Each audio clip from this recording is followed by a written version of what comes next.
Batman Arkham Asylum came out in 2009 when I was a little child noob. Probably had the exact same gaming capability as I do now, but throughout my entire adult life, teenage years, all the way throughout all of that, I've never once played this game. And to be fair, I just looked at myself and thought, that's a disgrace. But then I got the idea. How does Batman Arkham Asylum play in 2026? Is it still as good as everyone remembers? Does it even hold up? And I was very pleasantly surprised. So, let's hop in.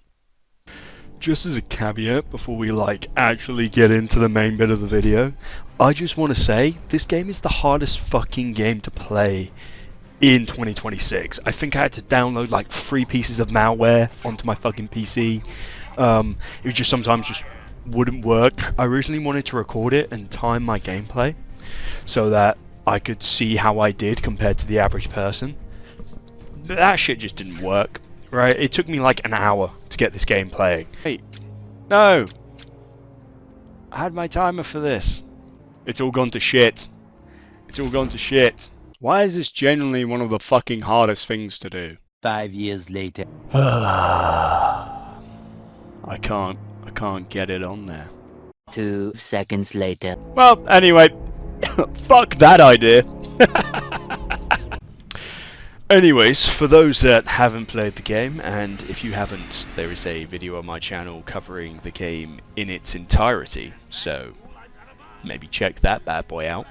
The game starts off with the Joker, played by Mark Hamill, who's been captured by Batman, played by Kevin Conroy. And he's bringing the Joker to Arkham Asylum, where you get to have a lot of foreshadowing for the entire game.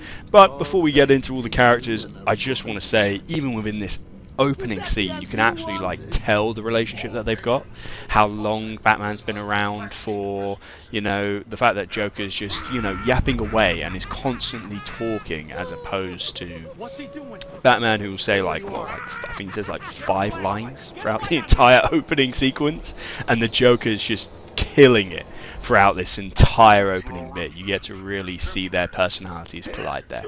But you get to meet Warden Sharp, you get to meet Cash, my favourite guard. Oh my god, what a boy. You get to meet Killer Croc. Foreshadowing! Who gets my scent, which is pretty wild, just say that I smell. And you get to meet the man, the myth, the legend, James Gordon. Ladies and gentlemen, James Gordon.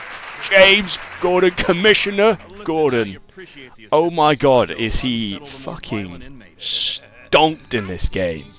He's massive in this game, and I don't know why. In my head, him in the comics, he's quite slim, quite a slim build, but in this game, he's a big boy. And shock, something isn't quite right. Joker escapes in the weirdest way possible. He headbutts a dude, and then the other guy just undoes his handcuffs. Would have thought that would be training 101, but apparently not. And then we get introduced to the best part of this game. The combat! Oh my god! I'm sure you've heard it everywhere else, but the combat in this game is so good. It's so good. It just carries the game, realistically. And I'm not surprised that so many other games have copied it over the years. It's incredible stuff. It feels so good when you get it going. Definitely didn't get my tuchus pushed in a lot, but it's so good and so rewarding, and when you perfectly counter and you're flying across the screen, it's incredible stuff. But the rest of this area is all just tutorial based, to be honest. You get a tutorial of using detective vision, you get to understand the stealth takedowns and grappling around and glide takedowns. After Zaz kidnaps a guard. How many times? Zaz is down, but not You get introduced to the insane Goonabait that is Harley Quinn. I'm gonna be real. I'm gonna be so real with you right now.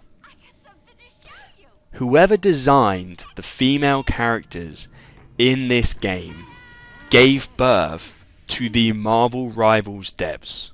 Or like the Marvel Rivals devs were like interning at Rocksteady Studios and saw their creations with Harley Quinn and Poison Ivy, because my lord, brother in Christ, Jesus, what? It's the proportions are insane. I'm just gonna leave that there. But anyways, as we're getting further in, we get introduced to a new form of enemy, a massive, super strong henchman.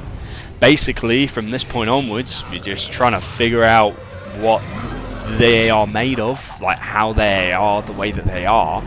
And that's like the main mystery of the game.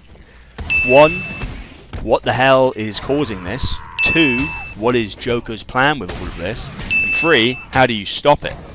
And get all of these super powerful supervillains back into their asylum cells, which is fun. And then you get introduced to what I think, quite disappointingly, in 2026 is the weakest part of this game. And that's like the makeshift open world. Hey, yo, that's my building! Now, the reason that I'm saying this is because I think each individual building on Arkham Island is really interesting. You have the medical facility, you have the botanical gardens, you have the Arkham Mansion, you have the penitentiary, and you have the intensive treatment area. But the bits in between, it feels like it's dragging out the story for the sake of dragging out the story. They will put a sniper there, they'll put a crazy lunatic, later on they'll put some plants. But apart from like the Riddler bits, it's really empty. And I understand that this was made in 2009 and it was most definitely groundbreaking and real game changing back then. But now, if we're gonna go down open world, and it's kind of that weird point between trying to be open world and not trying to be open world. I'm really hoping that it changes with the other games. But that's what really lets this game down from this perspective.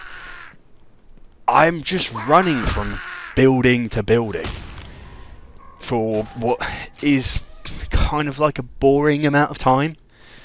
Just Batman running about, you know. It's how you try to make it interesting, you really can't. The only thing that the open world really gives you at this point is access to your Batmobile, which gives you access to explosive gel. That's it. We end up at the first location, being the medical facility. You walk in through the main door, you get to see Goonabait herself, Harley Quinn, and she's been busy, really. She captured James Gordon. Very, very busy woman.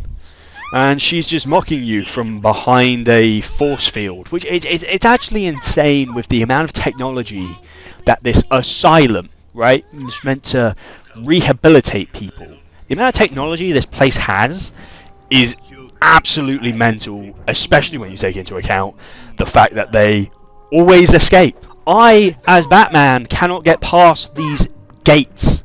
How is the Mad Hatter or the Ventriloquist or even the Riddler, how is that guy getting past those?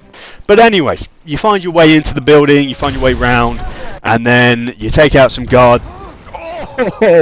Save some doctors. I'm so glad they've got their titles on them, as if I couldn't tell that they're a doctor.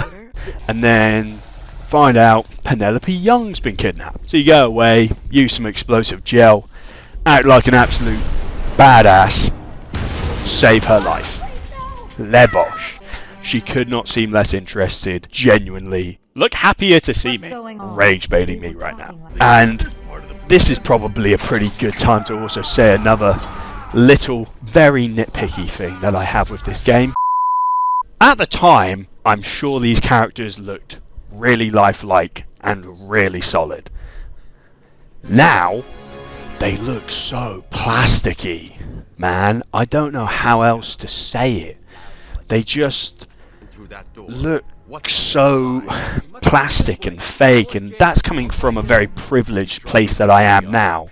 I'm in 2026, where Red Dead Redemption made the muscles of horses and hair growing capabilities, which I'm not expecting from any game made in 2009. But still, it wouldn't be my honest opinion on how it performs now if it wasn't for chucking in stuff like that. If I wasn't chucking in my genuine thoughts of when I saw them, I was like, oh, that hasn't aged well at all.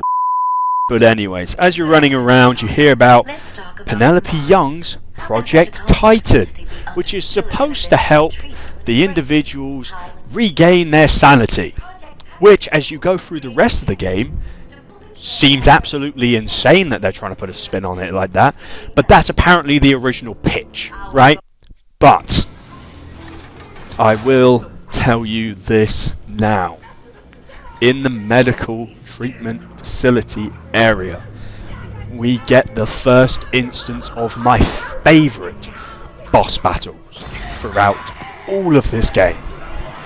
That is the Scarecrow boss fights. Oh my god! Are they so interesting? First, you notice that Batman's eyes have gone a bit orange. You see Jim Gordon die in his arms, and he's so distraught with himself that he's failed, he's let down. He's day one. His bad bitch. He sees his parents come back to life in a morgue. Holy! This is getting serious. And then it turns into like a mini platformer. You know, it's a real big change of pace from being basically invincible to being able to be one-shotted by standing in light. My lord, it's so cool. It's honestly like so cool to get to play that. But all good things do come to an end. You shine some light on him, which for some reason works. You save your boy Jim, beat up Harley. You took longer than I thought. And then you find out where all of this juice is coming from.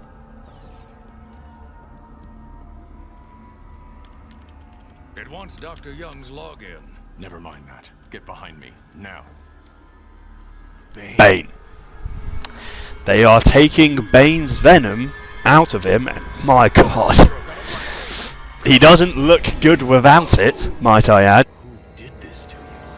Dr. Young, the Buha. They're taking all of the venom out of Bane to then try to create this new special Titan formula, which again is supposed to help people go through rehabilitation.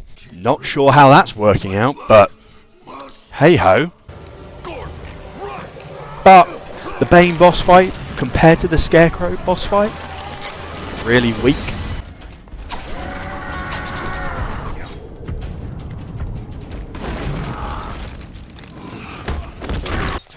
But, you know, you get to hit him with your car, so you feel like Injustice Batman.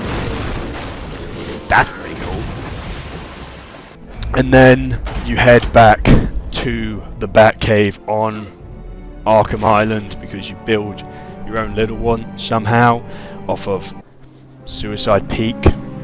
Crazy.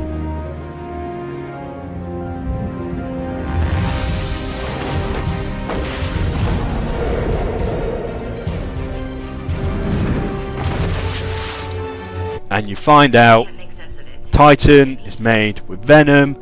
You need very little Titan to get the same amount of effects that you get from Venom. And guess what? You don't need a Venom canister on your back like Bane does. So you just shoot up on this bad boy once and you're essentially Bane. So that all needs to be put a stop to. And you realise that Penelope is indeed working with the Joker around this in some way, shape or form. And you also get a cool backclaw. You've got to stop him. So far, so solid.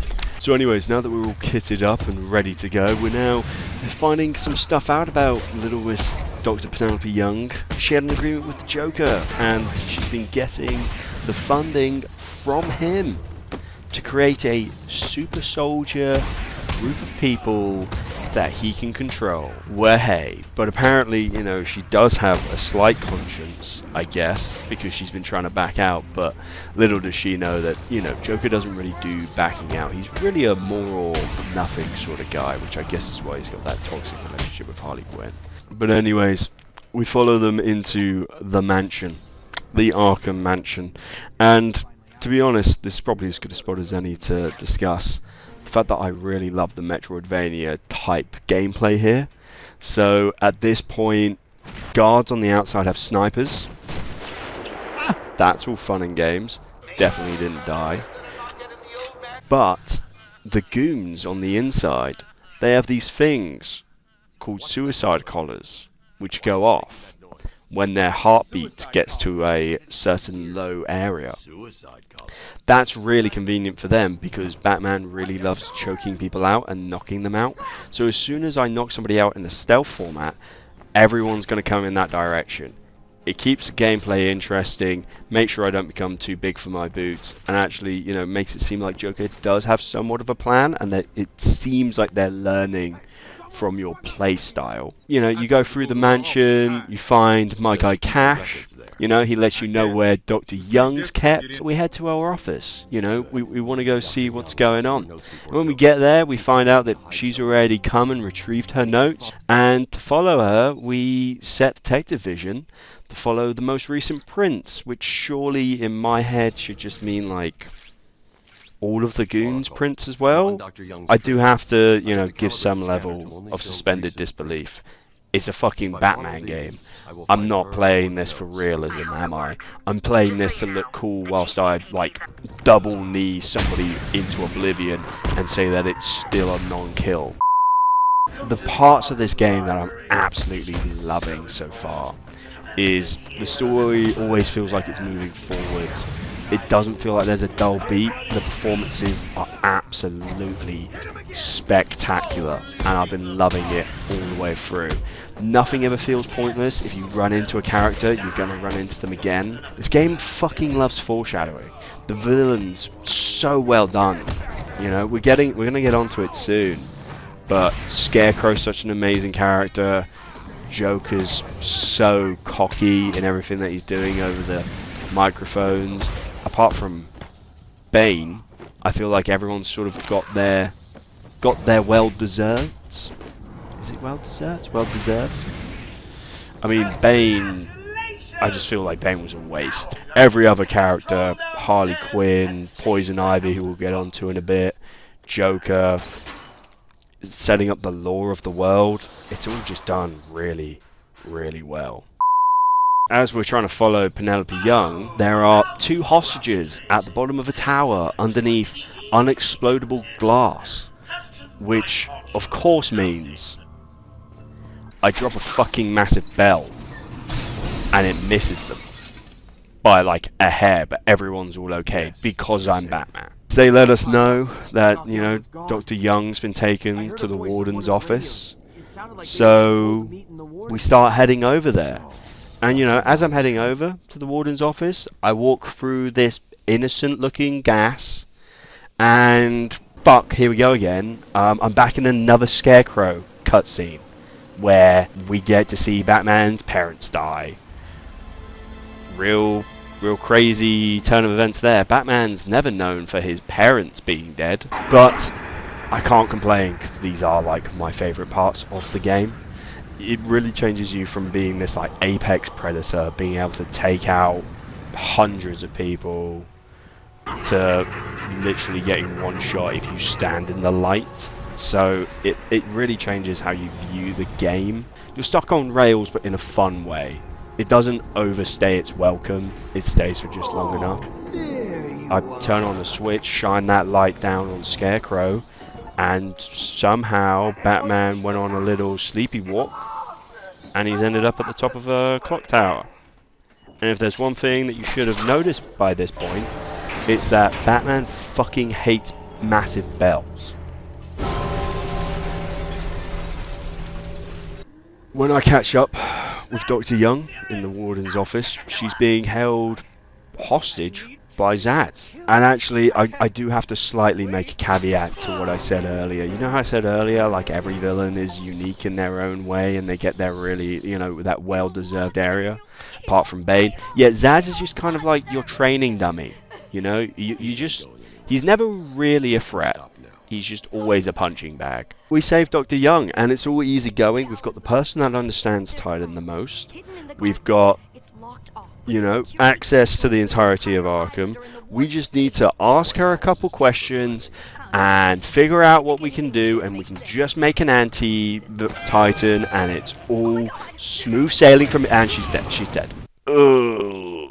Batman's just not good at saving people. Now that the scientist who made the formula is dead, there's another person I have to save, hopefully doing a better job at doing that, and that's the warden. So he's been kidnapped by Harley Quinn and was taken to the penitentiary, where only the most dangerous inmates are housed, and the most, oh my god, someone get these goddamn animators outside on a date with a woman. What are they doing? So you're introduced to Poison Ivy in the most make me feel uncomfortable way ever. You know, in the long form video, I'm trying to play into it, but oh my god, what? They're so horny. So I get past Poison Ivy, and you know, I managed to find the warden. Big time, and it's a trap. It's a trap by Joker. And then Harley Quinn goes back the way that I came and releases, you know, I said the penitentiary was for the most dangerous of the inmates and, you know, the most mentally unwell. Yeah, so she just lets all of them free and lets Poison Ivy free, and also mentions a party, which is, again, foreshadowing for later. Nothing ever gets mentioned without a reason. So, just to recap, I'm in a maximum security ward in an insane asylum filled with supervillains, and they're all free.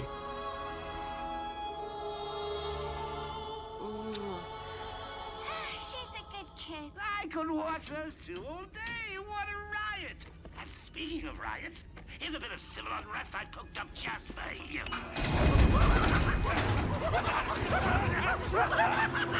So best do what Batman does, and non-lethally break some skulls. Alright, and break skulls I do.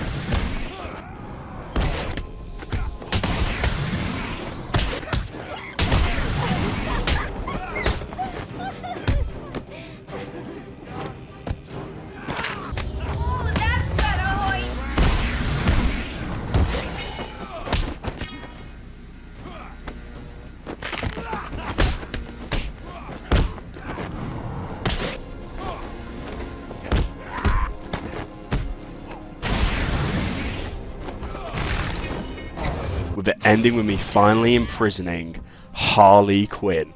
Let's go. Come on! But we now need to find the secret lab on Arkham Asylum to find the creation of Titan and put an end to it. So I follow where Harley's been through detective vision and follow her all the way to the botanical garden, and of course it's fucking the botanical gardens. Poison Ivy's just got free. Now everything starts making sense. The botanical gardens are hell. Well, I wonder who's in the fucking botanical garden. Fucking hell, man. I'm about to have my shit fucking ripped in. I work my way through the botanical gardens, past Joker's goons.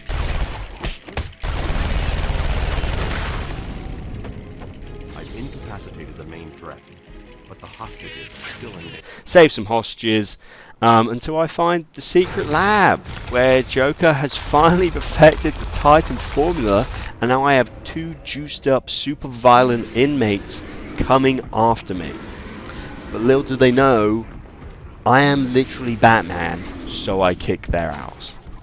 A little side caveat around this, and it's something that I didn't realise until like I think I died, and then I realised it after, or I was really close to death. Is that the game loves introducing new gameplay mechanics and new villains to keep it all fresh. And most of the time, it does a really good job at explaining it. And then other times, it just sort of lets you just kind of guess. So in this situation, when you knock down the Titans, they get a little swirl above their head. A little, yellow swirl, yellow star swirling around their head. And what that normally means is you need to do like a ground attack. So you hold crouch and then you hit the attack button and then you just sort of knock them out. Cool. That's the case for everyone but the Titans. So you're just supposed to continue hitting them. And the game doesn't tell you that. Oh, I don't press the normal thing for that. You get the second to last tool upgrade, that being the line launcher to cover distances without touching the ground. Metroidvania style, come on! We also realised that they've been making Titan via plants, so the plants must be the way to defeat it, and luckily, someone's whole thing is plants. So we go and ask the main lady herself, Poison Ivy, in a persuasive manner. Definitely not torture. And Ivy tells us the only way to create a cure and stop Joker is by using an anti-Titan formula found in a plant. Absolutely brilliant. Where is that? In Killer Croc's lair. Wanna die. I genuinely wanna die. Of course it's there. Why would it not be there? And then after, like, Poison Ivy might get slightly roided up with Titan because the Joker finds her, and now we've got an entire island filled with Titanized plants, which is kind of insane. Just to clear everything up, the island's covered in Titanized plants, inmates have guns, the Joker's plan's still very much underway, and I'm pretty beaten and battered.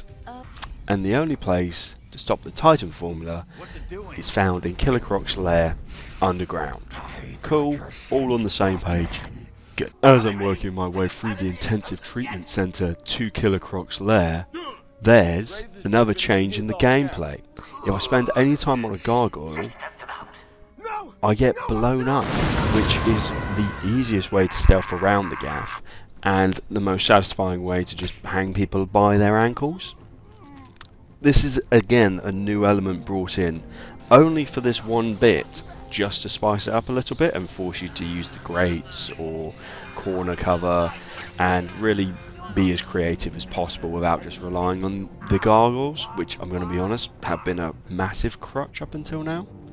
So, that's interesting, that's fun. I'm glad it was only for one room because that would have got old real quick, but yeah, still really fun. After clearing out that room and hacking my way through the door, I start making my way over to drop down into Killer Croc's lair, and my game crashes and restarts.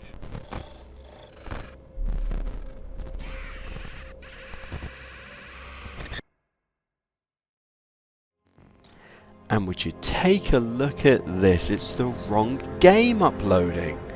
Oh my god. I'm going to be honest, this is another moment of like Scarecrow mastery. Really holds up right now in 2026. The feeling of losing an entire game, you got to remember I was playing this flat out because of something being corrupted. I mean, back in the day, corruption way more common, right? But obviously now it's still something that you're going to be worried about as a gamer. That's so fun and interesting to have as a way to make the actual player feel like scared, as opposed to Batman feeling scared. It's a really unique spin on it, and has, in my opinion, lasted.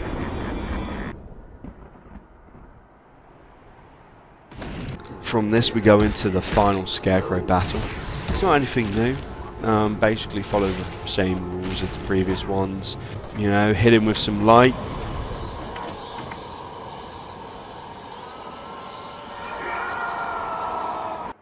Yeah, we get to get out. Scarecrow's getting a little bit annoyed that you're somewhat becoming immune to his fear toxin, and he scurries off. But he is truly a unique villain, and in my opinion, the best way a villain's been sort of represented in the entire game. Second would be Joker, because of something I'm going to get into a bit later.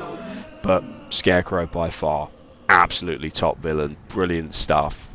Truly embodied, like, making everything about him unique and interesting and fun to play against. So, absolutely love it. You head down into the tunnels underneath Arkham, and oh my god, it's Scarecrow. And are we about to hop into another boss battle? Holy! Oh!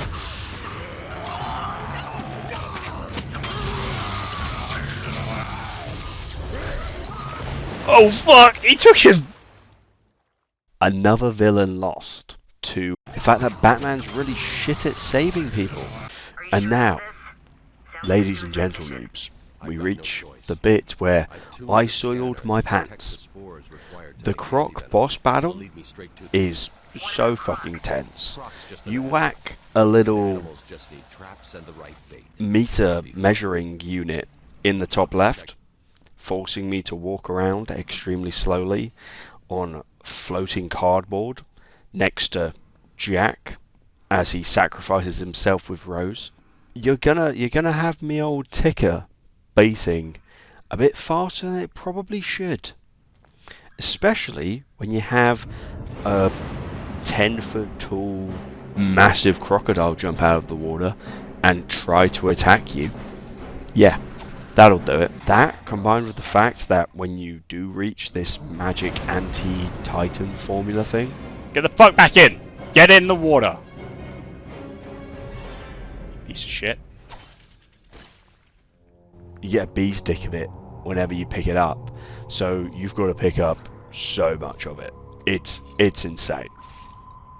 These spores don't contain enough of the antivenom mold. I'm going to need to find more. Oh, I was really hoping it was a one and done. You end up grabbing all of it, and you get chased, which is awful. Absolutely terrible. Could not imagine my wife playing this. She would have absolutely hated being chased by a 10-foot tall crocodile person who just wants to eat her.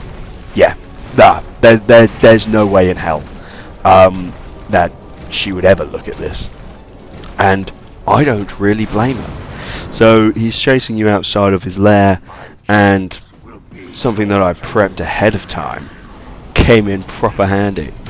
Get the hell away from me, you crocodile freak. Now that I've got the anti-Titan formula, I head back to the Batcave, along with getting an upgrade, the final upgrade to the Batclaw, which allows me to rip down walls, which I'm pretty sure is not how that works, considering I have to use explosives. Like, I'm pretty sure Batman is on something, because he's supposed to just be a regular person, but I'm gonna be honest, shooting grappling hooks into walls shouldn't mean that you can just rip those bad boys down. And as if the underground tunnels aren't getting any worse, Joker's entire plan is to release titanized water into Gotham City and just let that go rampant. So I've now got to follow the rule of 3 and hack 3 little spaces, take out 3 sets of goons, and stop all of that from happening. And my god, I haven't really gone into it too much in this video, but this game loves the rule of 3. Now that I've saved Gotham, it's time to clean up the titanized soldiers, starting off with the Goonabate herself, Poison Ivy. This boss battle is good. It's right down the middle. It's unique enough to Poison Ivy as a character. It's not as good as the Scarecrow boss battle because it's not as unique. You're fighting a giant kaiju plant that shoots plasma balls at you and then you hit Poison Ivy with a Batarang and you explode her. That's really about it. But it is better than, in my opinion, the next boss battle that comes up and the Bane boss battle. So I've got to give it a strong 5, maybe a 6, right down the middle. After you beat the massive Poison Ivy kaiju plant, you know, we take her in, right, Batman? We arrest her. She definitely makes it out alive, and we don't just blow her up and send her into a chasm, right?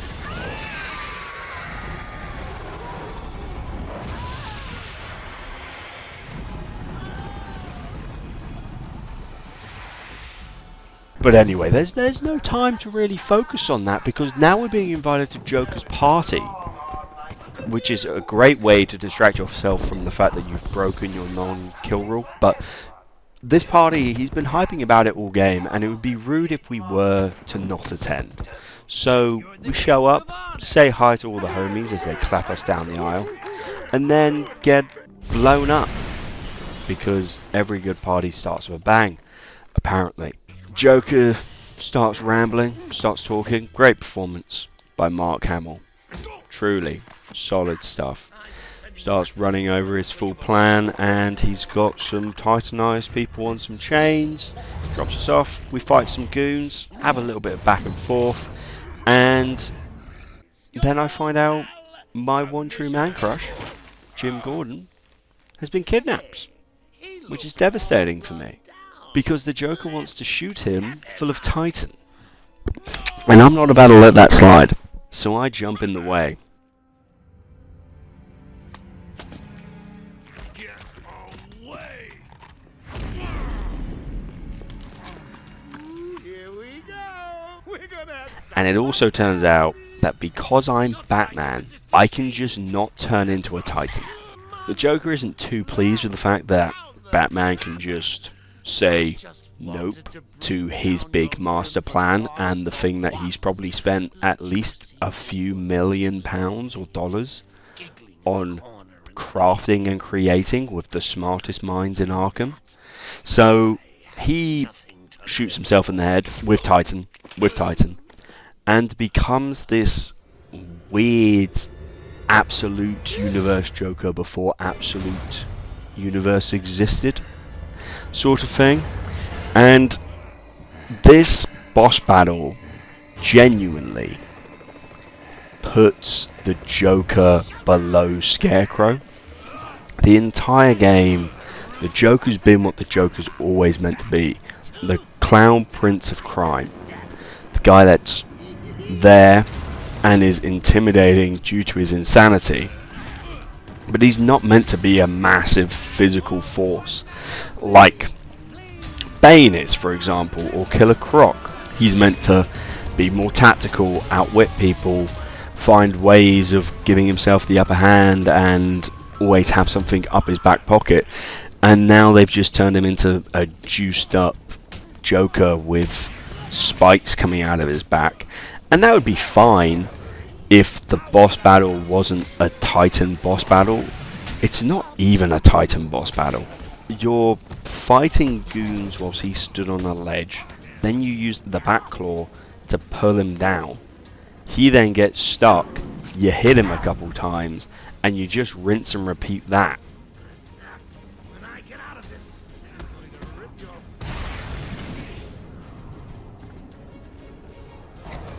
The ending is pretty solid. I'm not gonna lie there.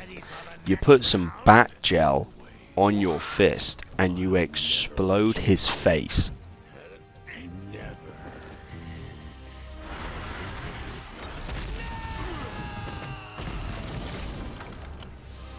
Again, non-lethally. I cannot express this enough. This explosive gel is strong enough to break through concrete walls, but it's not strong enough to break that jawline of a god. So after that absolutely epic ending, I'm going to let Jim explain how everything all sort of works out and how Batman didn't do anything wrong or kill anyone, because as you can see, ladies and gentlemen, everyone's completely fine in Arkham, apart from Scarecrow. Though for some, the process can be quite painful. But none of that answers the question that I came into this video with. Does this game still hold up in 2026? And I'm so happy to say, hell yes it does. Scarecrow, again, I've been glazing this villain the entire time, but he's absolutely amazing in this. The combat is absolutely phenomenal. It's so satisfying. It's so good. The story is exactly as long as it needs to be.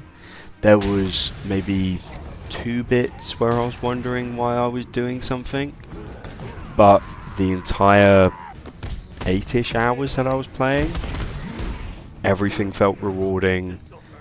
Nothing felt like I was doing anything for a tedious reason. It all felt satisfying, and it all led into the next point. If you were paying attention, everything makes sense, everything adds up, and everything just feels like it works really well together. Joker and Batman, these are them at their seasoned points. They're already well established. They've already got that relationship going. It is so good. Mark Hamill's performance, absolutely chef's kiss. So good. And the world does feel lived in. The map feels a bit big and empty, but each individual building, the lore, the Riddler puzzles, the tapes around the inmates, all of that just brings together such a full picture. It's so satisfying. Now, the bits that I don't like are basically the same argument combined. I don't think the Joker boss fight is what the Joker is, and again with the Bane boss fight, I just don't like how most media does Bane, considering how much you have to work with. Considering he's both meant to be smart and strong, the fact that he's always just running around as like a mindless enemy to defeat just seems like you're wasting that character. And the Joker feels like that to the extreme. The Joker being a boss fight that you pull down off a ledge and punch in the face and then rinse and repeat as you beat up goons is one of the weirdest sort of curveballs, especially considering how well they do all the characters and how well they do the Joker throughout the entire game.